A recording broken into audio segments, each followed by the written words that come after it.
I think when people move to Hollywood or Los Angeles, they think, one, they either make the mistake of thinking that like success and fame is going to happen to them overnight. I've never done that. Never have I Never. ever.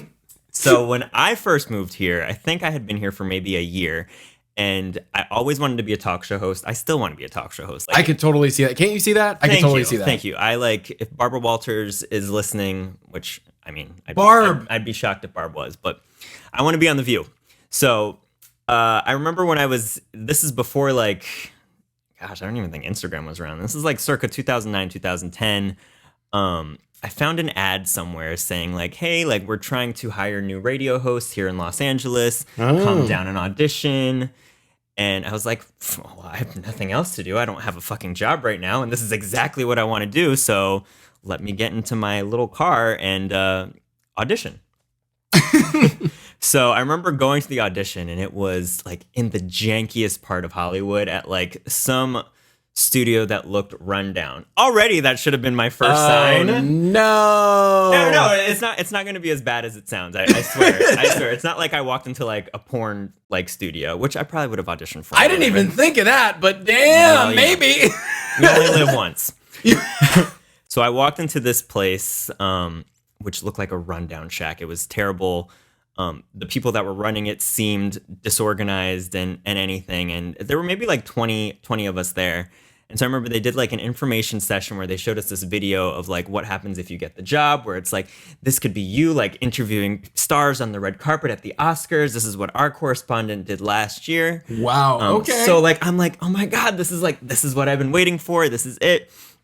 They also made us fill out like another red flag is they made us fill out like this application form where like they needed our address, they needed our social security number. Oh! And I'm like, okay. But I did it anyway because I'm like, I want this so bad. Like, this is awesome. And there was a spot for credit card information. But luckily, I was not that stupid. I was like, I don't know why they need my credit card information, but I'm not buying anything, so I didn't fill it out. If they were selling something, I probably would have bought it. Anyway, so then I go into the room to do my like solo audition where I just had to like read a line, and it was maybe like 2 minutes long, a few lines, and it was easy. And I left feeling fucking great. I was like, I just fucking killed that audition. Nailed it. Sounded great. I knew exactly what I was talking about. My personality shone through. Fine. So they're like, okay, we'll call you in the next few days to let you know like whether you got it or not. So I was like, great. So the next day, obviously patiently waiting for the phone to ring. Classic. And it did.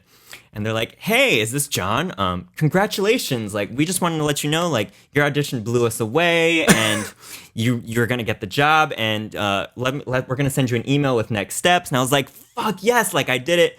I remember my friend at the time, I called all of them. I was like, you guys, I nailed that audition yesterday. Like, they said they're going to give me a radio show, blah, blah, blah. Wow. Then I get their email, and again, they're asking me for my credit card information about, hey, like, the way we work is, you know, on this network, you need to buy ads, and so we need to sell ads. So you're actually purchasing ads, and that's how we pay for the show. So then I was like, so I'm paying for the show? Yeah. Is that so kind I of was like, so I was like, did I get a job? But yet I'm paying to get a job, and then how do I get paid? And they're like, oh no, you get a portion of the ad sales, and I'm like, okay. At 22, even then it sounded a little bit sketchy. So I was like, I just wasn't feeling great about it, even though I had been on like a high. And then I bet I just started Googling the shit out of like the address and the phone number and the email address that they gave me. And it was a giant scam. They had been taking people's money for like months at that point. Oh my God. Literally. So I think like there were just so many articles and like little postings about like, don't give them your credit card information. They will immediately like charge you like $200 and you will never see that money again. So that's how they were just getting people. They would do it and then they would disappear. And then I felt disgusted first that like, you know how it is? Like people just prey on your dreams. Like you have this whole thing and you think you're going to make it.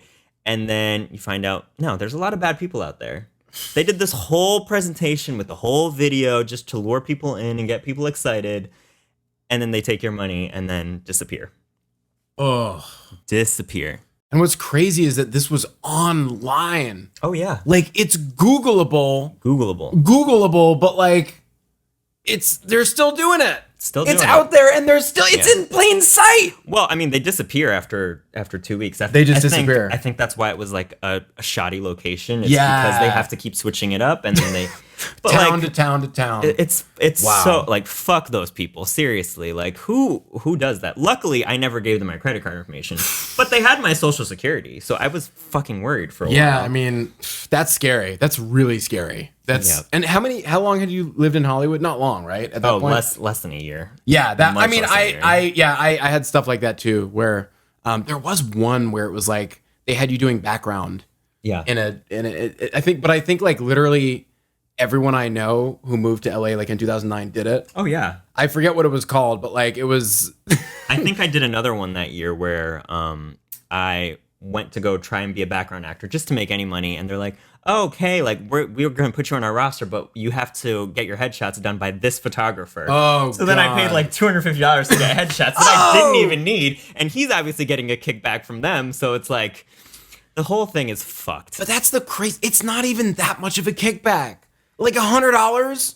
But from multiple people that they're sending that way. Oh yeah, like 5. Yeah, that's true. So you can make a good amount of money that way. Those people add up. Those people off the bus. Hey, baby, just got off the bus, baby. Yeah. Yeah, you want your SAG card? Yeah, baby. And I did want my SAG card. Me too. For no reason though, because I don't really want to be an actor, so I don't know why I wanted it. I think I wanted it for the screeners at the time. That's a good reason. Yeah, screeners are dope. Screeners are dope. Screeners are dope. They're dope.